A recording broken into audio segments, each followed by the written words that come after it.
YouTube channel my self study में आपका स्वागत है। आज के इस वीडियो में हम मौलिक अधिकारों की जो प्रारंभिक जानकारी है या यूँ कहें कि परिचय है उसका अध्ययन करेंगे। फंडामेंटल राइट्स, मौलिक अधिकार, इसको समझने के लिए सबसे पहले अपने अधिकार की देखते हैं क्या होता है परिभाषा। अधिकार की जो कानूनी परिभाषा है वो है किसी व्यक्तिगत तौर पर या किसी प्राधिकरण के द्वारा किए गए दावे जो कानूनी तौर पर होते हैं। कानून द्वारा प्रदत्त या कानून द्वारा दिए गए वे अधिकार या वे दावे जो व्यक्तिगत तौर पर किए जा सकते हैं या प्राधिकरण द्वारा किए जा सकते हैं, उन्हें अधिकार कहते हैं।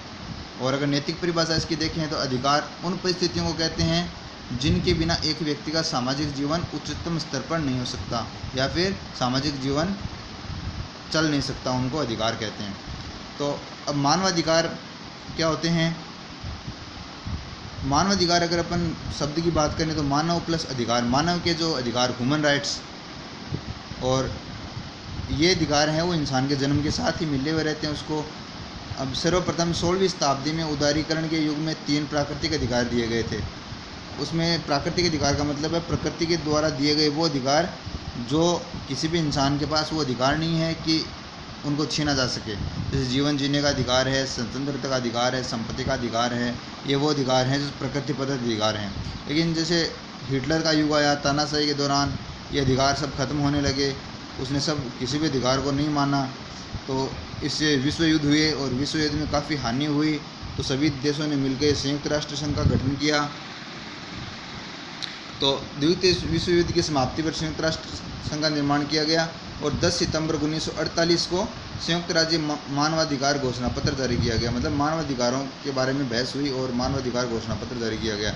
ये हम जो मौलिक अधिकार अपन पढ़ने वाले हैं उसके संबंध में सामान्य जानकारी ले रहे हैं अपन। तो उस टाइम अधिकारों को 3 श्रेणियों में बांटा गया: राजनीतिक अधिकार, आर्थिक अधिकार और सांस्कृतिक अधिकार। और मानवाधिकार जो पत्र था उसमें जो अधिकार दिए हुए थे वो 8 प्रकार के थे। 3 जो श्रेणियों में थे उनमें थे गरिमापूर्ण जीवन जीने का अधिकार, स्वतंत्रता का अधिकार, संपत्ति का अधिकार। ये जो संपत्ति का अधिकार है ये वही है जो अपने पूर्वजों द्वारा प्राप्त संपत्ति है वो अपने आप अपने नाम हो जाती है, वो संपत्ति का अधिकार। शोषण के विरुद्ध अधिकार, जीवन यापन का अधिकार, राजनीतिक प्रक्रिया में भागीदारी करने का अधिकार, विवाह का अधिकार और परिवार स्थापित करने का अधिकार। ये जो घोषणा पत्र था मानवाधिकार, ये मानवाधिकार हैं ये 8। तो ये संपत्ति का अधिकार है, ये अपने मौलिक अधिकारों में शामिल था लेकिन अब इसको हटा दिया गया वहाँ से। तो ये मानवाधिकार घोषणा पत्र में ये जो मानवाधिकार थे ये वाले थे। वैसे जो मानवाधिकार हैं वो सभी जो राष्ट्र हैं उनको मानने के लिए बाध्य नहीं हैं। सभी राष्ट्र बाध्य नहीं है कि इन मानवाधिकारों को मानने हैं, परंतु प्रत्येक संविधान और लोकतांत्रिक राष्ट्रों को अधिकतम संभव अधिकारों को मानना चाहिए क्योंकि ये मानव अस्तित्व के लिए आवश्यक होते हैं। इसके बाद अपन अपने मौलिक अधिकारों की बात करते हैं। भारतीय संविधान के भाग 3 में जिन मानवाधिकारों को सरकार ने संरक्षण दिया है उन्हें मौलिक अधिकार कहते हैं। जो मानवाधिकार थे उनमें अपने संविधान में कितने लागू किए गए या अपने संविधान में कितने लिए गए उनको वो अपने मौलिक अधिकार हैं। तो मौलिक अधिकार और मानवाधिकार में अंतर स्पष्ट करना अपने लिए ज़रूरी है कि जो 8 जो अपने अभी मानवाधिकार देखे थे वो मानवाधिकार उनमें से कुछ अधिकार अपने संविधान में अपन ने शामिल कर लिए, वो अपने मौलिक अधिकार हैं। इसमें दिया गया प्रत्येक मौलिक अधिकार मानवाधिकार होता है परंतु प्रत्येक मानवाधिकार मौलिक अधिकार नहीं होता है। वो कुछ मानवाधिकारों को हमने अपने संविधान में शामिल नहीं किया तो वो अपने मौलिक अधिकार नहीं हैं, वो खाली मानवाधिकार हैं। जबकि अपने जितने भी मौलिक अधिकार हैं वो सारे के सारे मानवाधिकार भी हैं। अब जो मौलिक अधिकारों की जो प्रकृति है, मौलिक अधिकार न्याययोग्य होते हैं। न्याययोग्य होने का क्या मतलब है? न्याययोग्य होने का मतलब है कि इनके उल्लंघन पर कोई भी व्यक्ति है वो न्यायपालिका से लागू करवाने की मांग कर सकता है या न्यायपालिका से न्याय प्राप्त कर सकता है। और किसके खिलाफ ये मौलिक अधिकार किसके खिलाफ होते हैं? ये सरकार के खिलाफ होते हैं। इस सरकार के खिलाफ अपन न्यायपालिका में जा सकते हैं या फिर किसी संस्था के खिलाफ न्यायपालिका में जा सकते हैं। और नकारात्मक आधार का क्या मतलब है? इसका एक प्रकृति में दिया हुआ है। नकारात्मक आधार शब्दों के आधार पर कहा गया है जबकि सरकार स्वयं इसका हनन नहीं कर सकती है।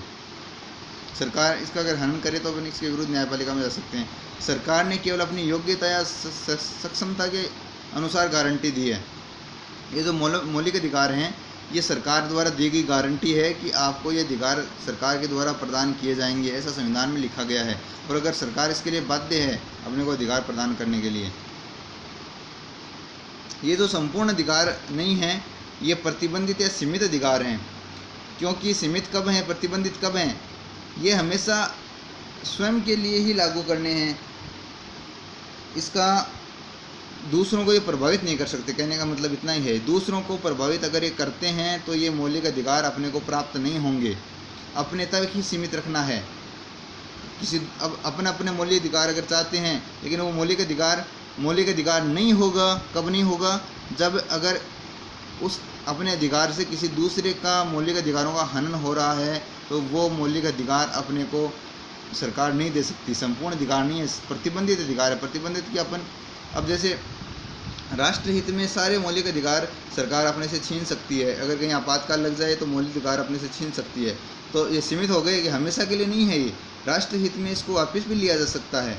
जैसे अपने को घूमने फिरने का अधिकार है, भ्रमण करने का अधिकार है, बाहर निकलने का अधिकार है, लेकिन कोरोना वायरस की वजह से कर्फ्यू लगा दिया गया या लॉकडाउन कर दिया गया, तो उसकी वजह से सार्वजनिक आदेश हैं, तो उनको बनाए रखने के लिए अपने को घर से बाहर निकलते ही मतलब बाहर निकलने से मना कर दिया गया।